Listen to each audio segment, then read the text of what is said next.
nem pode lavar os rios de sangue. Por novos flagelos o mundo será purgado de seu mal. Eu ofereço a felicidade. Eu designarei o caminho para a batalha contra a futilidade que é o mundo atual. As pessoas chegaram a um beco sem saída,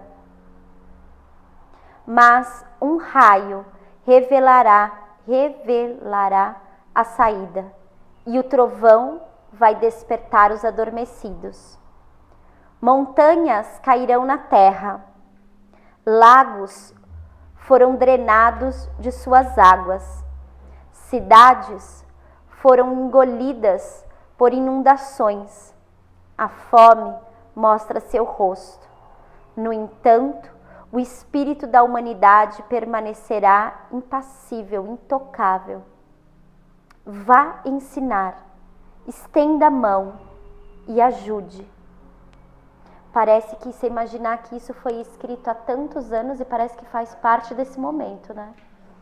Então, o mestre desse é o mestre Moria, né? Que tem a intenção da energia do raio azul, que é o raio da sabedoria, e os mestres do Oriente. Alguém quer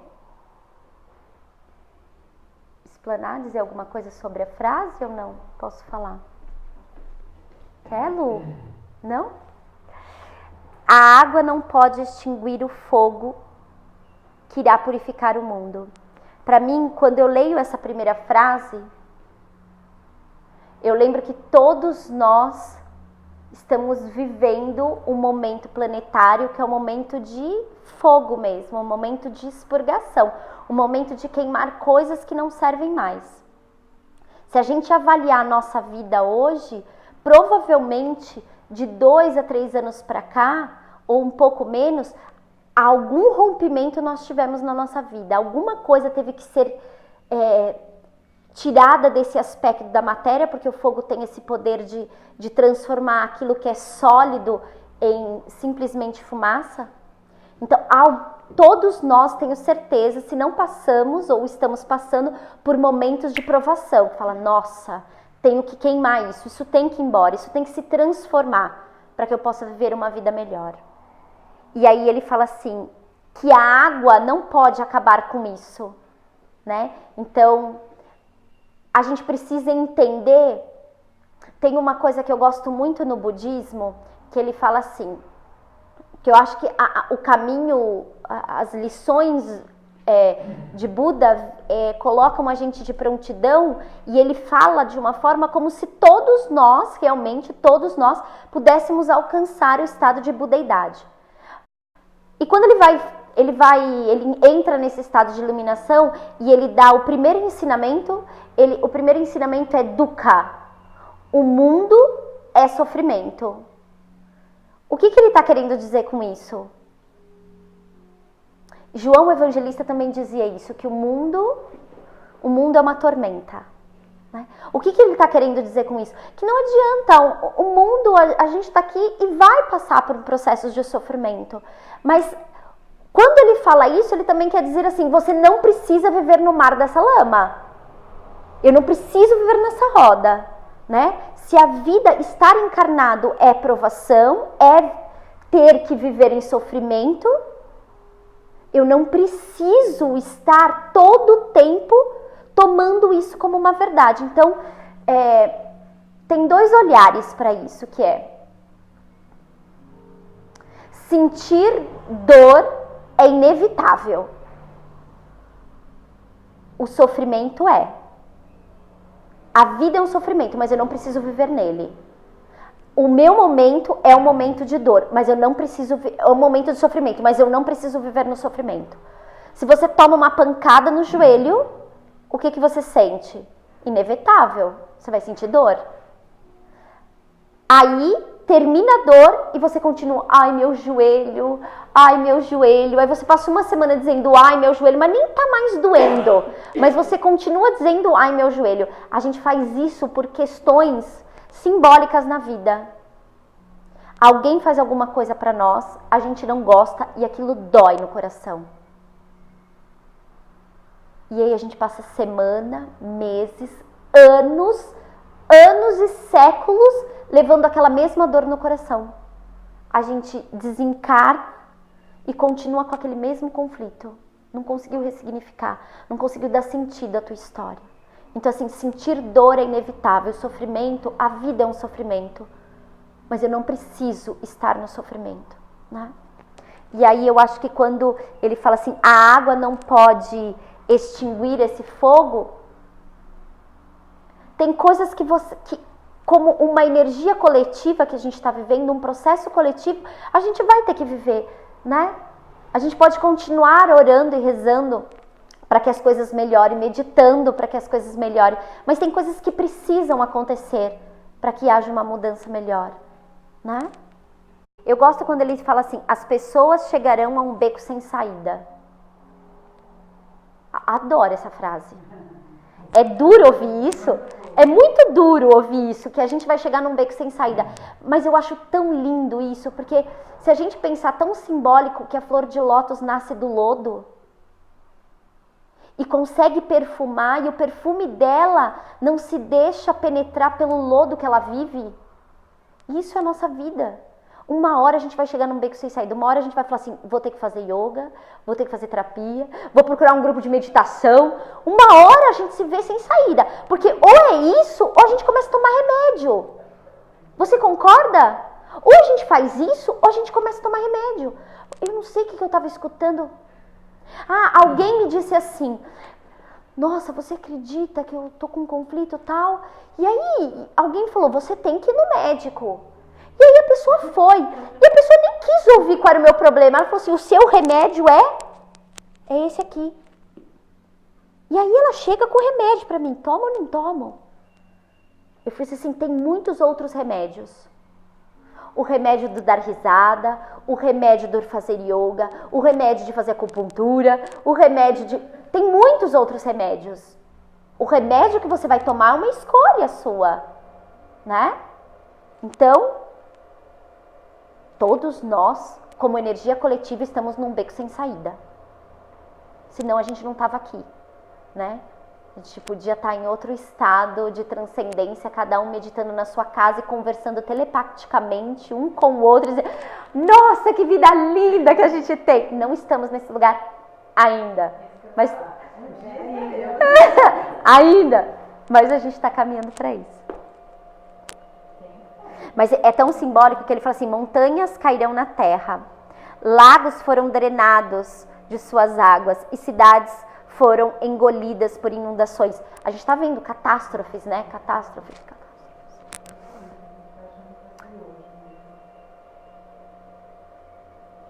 Bom, o próximo ensinamento diz assim, busque a felicidade e exalte o espírito, a fé em si mesmo. E a busca da verdade podem e devem criar harmonia.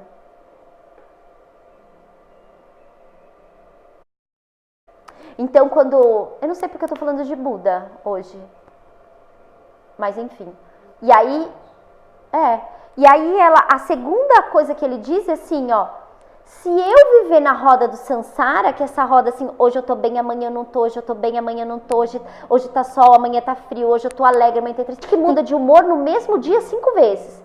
Acorda de um jeito, ao meio-dia tá de um jeito, à tarde tá de um jeito, à noite tá de um jeito e vai dormir de outro jeito. Saravá, meu pai. É muito conflito numa alma só, né? Quando chega o boleto... Você não muda de humor na hora? Aí a gente transcende, porque isso não existe. Isso é maia. A gente olha pro boleto e fala assim, nossa, que ilusão é essa? Tudo bem, eu vou viver a vida, né?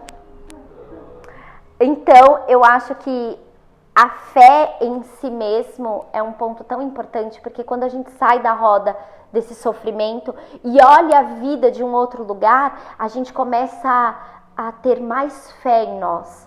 Porque não adianta a gente ter fé em alguma coisa, assim, eu vou acender uma vela porque eu tenho fé em, sei lá, em Maria. E aí eu vou lá, acendo a vela.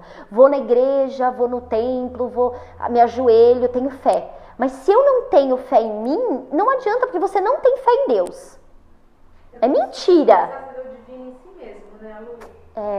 Porque eu acho que na hora que você começa a ter fé em você, você começa a ter a real fé nessa consciência de Deus, né?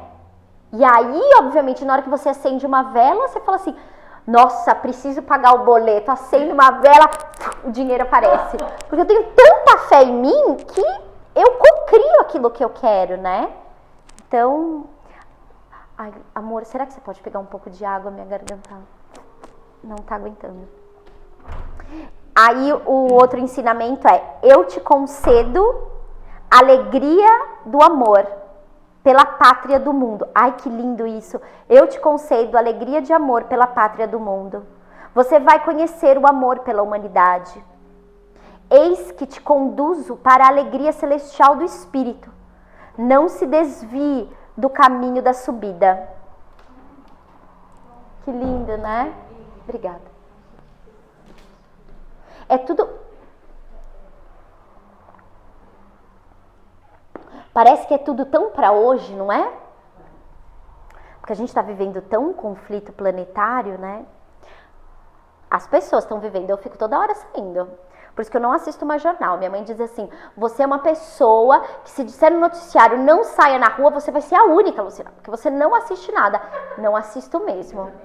E dou graças ao bom Deus que eu não vejo, com todo respeito ao Datena, ao Jornal da Globo, mas eu não vejo isso, porque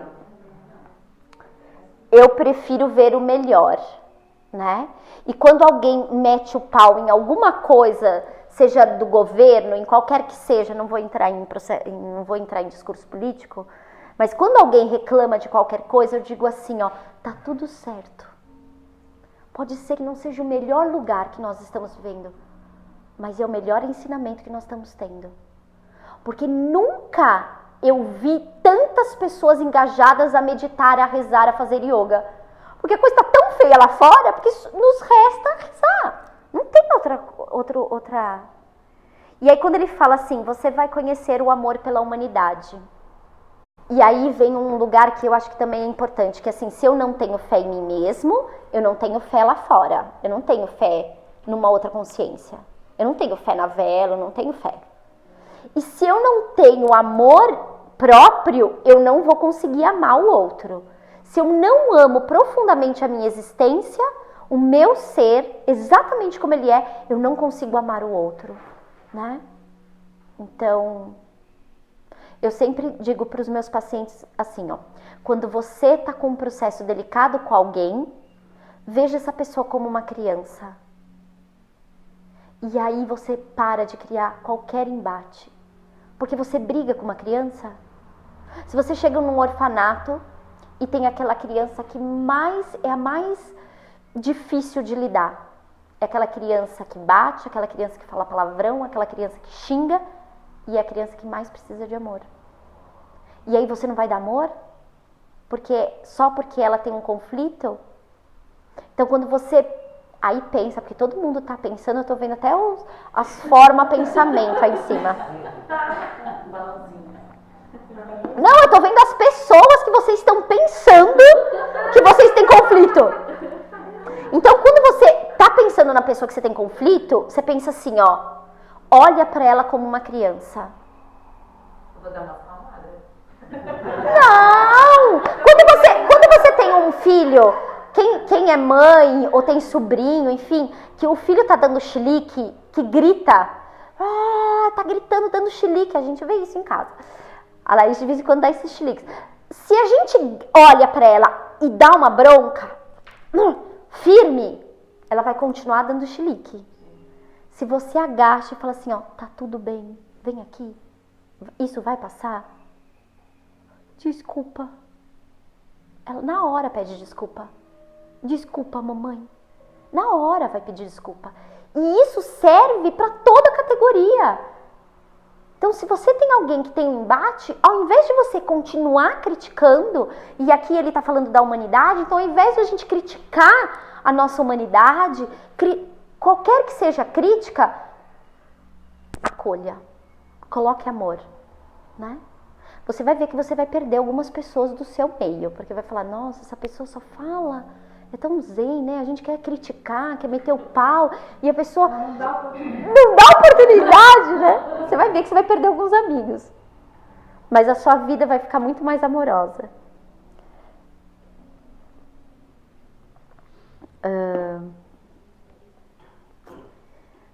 Vamos para o próximo. Através da alegria, purifique o caminho, enquanto você é discípulo. Aprenda a superar a irritabilidade. Meus discípulos devem ter um olhar simpático. Ai, meu Deus, parece que eu tinha lido isso antes. Como através de uma lente de aumento. Contemple os bons e menosprezem 10 vezes os sinais de imperfeição, para que não permaneçam como sempre foram. Repete essa última frase. Nossa, olha, repito. Tô aqui também, ó. Eu vou ler ela toda, tá? Através da alegria, purifique o caminho. Perfeito. Se a gente fica só nas mazelas criticando, nosso caminho não está purificado. Purifique então com alegria. Enquanto você é discípulo, aprenda a superar a irritabilidade, que é esse nosso lugar. A gente é discípulo ainda, a gente está como aprendiz aqui na Terra, né? Então, aprenda a superar as nossas irritações. Então, aí tá ok. Meus discípulos devem ter um olhar simpático, que é aquilo que a gente falou, cuidado amoroso, vamos acolher, sorria mesmo quando alguém estiver de cara feia para você. E aí ele fala assim, que é agora, tá, Lu?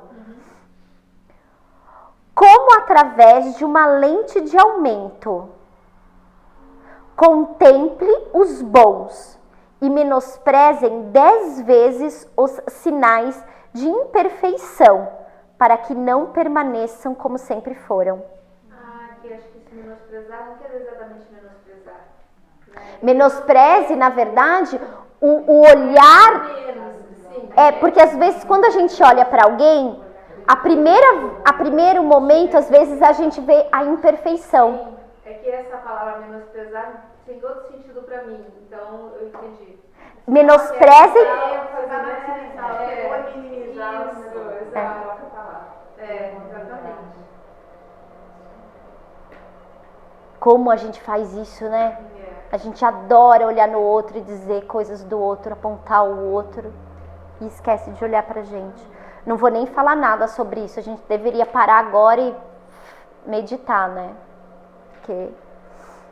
Mas eu acho que uma coisa bem profunda, que eu acho que tem um olhar, que são dois tipos para mim de sabedoria, que a sabedoria discriminativa, que é,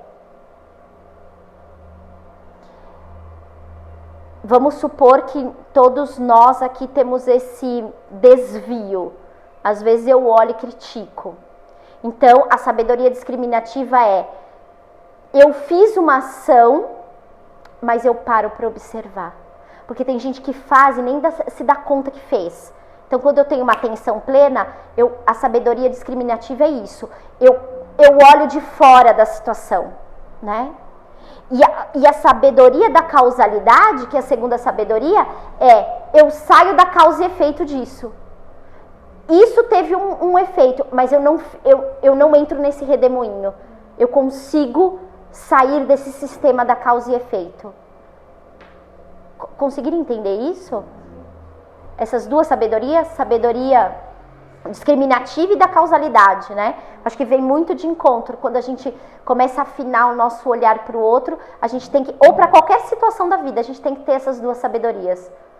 De discriminar, de entender. O que você fez e sair fora daquela situação e conseguir olhar o que você fez, é isso? Porque aí depois você não faz mais. Porque aí de repente você fala assim, ui, quase que eu fiz, mas não fiz mais. De repente você já não tem mais nem você já não está nesse lugar, você já ressignificou, né? Isso em você já não faz mais sentido.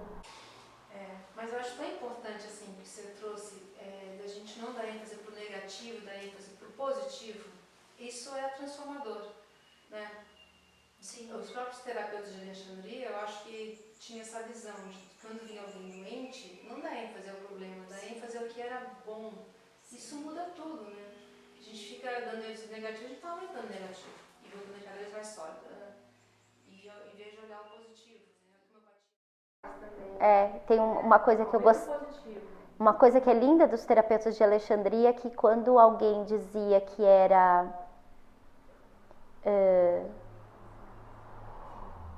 como? Ela falou os olhos também.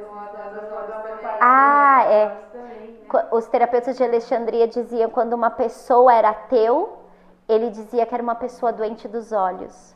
E eles não criticavam. Eles traziam para eles e cuidavam dos olhos, fisicamente, para que eles pudessem ver o divino. Porque na etimologia da palavra Deus, quer dizer dies, aquele que vê com claridade. Ver Deus é ver as coisas com claridade. Quando você vê Deus, você vê tudo com claridade. Vamos lá. Eu acho que tem mais 2 aqui. Amem uns aos outros. Eu lhes enviarei pensamentos puros. Vou fortalecer seu desejo de perfeição. Por amor, vou curar os equivocados. Ramakrishna diz: ame e todos virão a ti. Eu me alegro em desvendar as manifestações das complexidades da vida. Ai, gente, eu sou suspeita porque eu sou apaixonada por Ramakrishna, porque tem uma história de vida muito difícil, mas muito transformadora. Ele começa sendo um menino superdotado na Índia, de muitos conceitos filosóficos e um corpo muito bom para o yoga e muito rígido. E aí ele dizia, yoga é só para homem, então ele não dava aula para mulher. E aí eis que ele está dando aula dentro de um espaço do governo, onde ali ainda era um rei que governava, enfim, e veio uma parente que era de fora, porque ele tinha casado com uma inglesa, e aí ela diz, eu quero fazer aula com ele, ele quer dar aula, mas como ele está lá, ele é obrigado a dar aula para ela. E aí ele se rende a ela vira a melhor discípula dele, e aí a partir desse momento ele muda toda a trajetória, porque ele era um cara muito rígido, e aí através da devoção daquela mulher por ele, por aquele professor, ele muda toda a história do yoga, né, para ele, e tem uma jornada muito bonita de transformação, né? E aí o filho não quer saber de yoga, e aí o filho vira, acho que engenheiro, e aí o filho foi visitar a família e passa alguém na rua e vê o professor, vai lá, abraça ele, diz que ele tinha curado, né, o yoga a prática dele tinha curado ela, que ela estava conseguindo dormir. E aí o filho vendo aquilo, o amor daquela mulher pelo pai, aí o filho, depois de tantos anos, resolve praticar yoga, e hoje ele é vivo, o filho do Ramakrishna, e ele que continua o legado, dando aula. Acho que não, é o neto dele, que o filho já desencarnou. Muito bom. Eu me alegro em desvendar as manifestações das complexidades da vida. É lindo, né? Vamos por último? O último, então, de hoje. Eu revelarei o poder da escuridão para aqueles que podem conquistá-los. As pessoas não percebem sua felicidade. Eu sou o guardião da sua felicidade. O fogoso mensageiro irá trazer para você a espada do valor. Entenda que o caminho foi marcado para você e atinja o caminho. Siga o seu próprio caminho. Quer compartilhá-lo? Eu? O que você sentiu? O poder da escuridão ou o poder da claridade? Ou ele vai? O poder da escuridão. Sabe por quê? Por quê? Fala aí, porque tá vindo aí de você. Quer falar? Porque eu achei que ele fosse, como é que se diz assim, desvendar ou dizer que não existe. A escuridão não tem poder. Mas é exatamente isso. Então, é dar claridade, entendeu? Na verdade, eu sinto também a mesma coisa, quando eu revelarei o poder da escuridão para aqueles que podem conquistá-lo. Porque, sabe quando a criança tem medo do escuro? Aí, de repente, quando você está no escuro e você começa a entender que está tudo bem, não parece que fica claro? Já deixa de ser escuro? Não é tão escuro que a escuridão é uma ilusão? Me chega muito esse lugar, né? Então você vê a claridade mesmo, quando você está no beco sem saída, você vê a saída. Também tem isso, né? As pessoas não percebem sua felicidade. Ai, como a gente não percebe mesmo, né? A gente está tão atormentado com as coisas diárias que a gente esquece de perceber o quanto a gente é feliz. E eu não estou falando de feliz momentânea. Feliz momentânea é aquelas pessoas que trabalham de segunda a sexta para dizer, ufa, chegou sexta-feira, entra num bar, bebe todas, chega domingo, diz assim, chega domingo, liga no Domingão do Faustão, respeito ao Domingão do Faustão, para quem gosta, liga no Domingão do Faustão e diz assim, que saco, hoje é domingo, amanhã começa tudo de novo. Esse tipo de pessoa não vive a felicidade, porque são felicidades curtas e momentâneas. Ou aquela pessoa que trabalha 11 meses do ano para ter felicidade em 30 dias, um mês de férias. E aí termina as férias, putz, tem que trabalhar mais 11 para eu ser feliz, mais 30. Não, demora 15 dias para desligar, né? Quer dizer, só tem 15 dias de férias. Tem ainda esses, né? Você perceber a felicidade no seu dia a dia, ele é um alimento, né? É uma vida, é um sorriso, um abraço, é tudo isso, é felicidade. No dia a dia. Abrir os olhos é uma felicidade e poder fechá-los também, né? Tem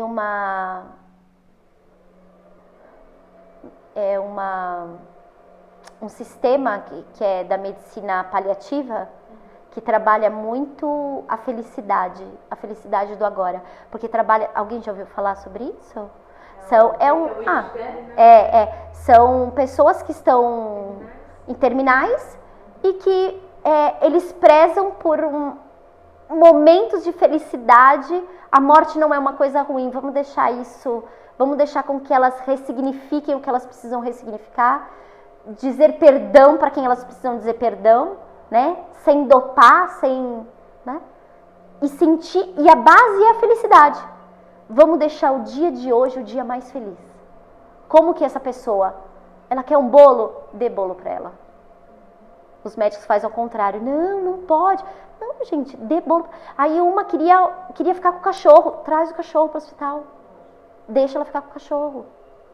Então assim, viver a felicidade agora. O que é para você ser feliz hoje, né? E faça desse momento um momento de felicidade. A gente realmente não sabe se vai abrir os olhos amanhã, porque isso é uma incógnita na vida de todo mundo. Então, se aparecesse aqui hoje o Deus da morte e dissesse assim para você, olha, hoje é seu último dia, o que você faria? Faça aquilo que você faria hoje se você fosse morrer amanhã. E aí você vai prezar melhor pela sua vida. Pelo menos não vai trabalhar num lugar que não te serve mais, não vai conviver com pessoas que te sugam, não vai se relacionar com pessoas que não compartilham melhor, né? Você vai começar a ser mais seletivo com você mesmo, né? Perguntas, dúvidas, meus amores? Todas. Eu também, preciso te dizer.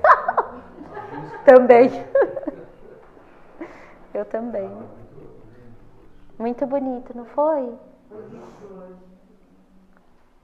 Vamos meditar. Para alegria sem causa. Eu acho que um ponto que a gente sempre aprende quando a gente vai para a Índia é que quando isso não é religioso, porque a gente também tem crenças. A nossa crença é achar que tudo que é muito religioso não serve para nós, porque cada religião tem uma crença. Mas Deus, o divino, o self, o nome que você queira dar, fonte interior, está além de religiosidade.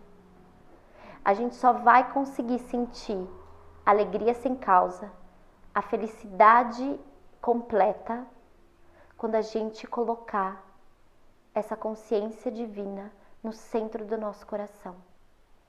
Quando se todas as nossas ações tiverem em busca dessa consciência do self, a gente vai conseguir sentir essa alegria sem causa. Estou feliz simplesmente porque eu sou, né? Porque eu já estou nessa presença. Então, vamos pensar aonde foi que você colocou o self em você. Porque quando a gente nasce, quando a alma entra pelo bulbo raquiano e se instala primeiramente no chakra do coração, que é aquela criança que você olha o bebezinho, tá olhando para o nada, mas vibrando profundamente no coração, esse ser que já foi você um dia, estava plenamente da consciência de Deus, tomado pela consciência de Deus, fluindo na consciência de Deus. A grande sacada da nossa criação é que a gente vai colocando e depositando a consciência de Deus no pai e na mãe. Escuta a voz do pai e diz: esse é Deus Pai, porque essa voz tem segurança e me protege. E a mãe alimenta, esse é Deus Mãe, porque nutre. E aí isso é lindo também, né? Que a criança até um certo momento vê os pais como deuses. O problema é que os pais não ensinam que eles não são. E aí a gente passa a vida inteira acreditando que eles são deuses. E aí a gente esquece de voltar para a verdadeira fonte de Deus, Pai e Mãe. É a pergunta de Ramana Maharishi. Quem sou eu? De onde vim? Para onde vou? Pode ser que a gente passe a vida inteira e muitas outras encarnações sem ter uma resposta concreta sobre isso. Mas o fato de eu perguntar de onde eu venho me faz conectar que o meu pai e a minha mãe tem que ser realmente algo muito maior do que a minha mãe física e meu pai físico, porque eles também têm dores, eles também têm conflitos, eles também sofreram, eles também têm marcas.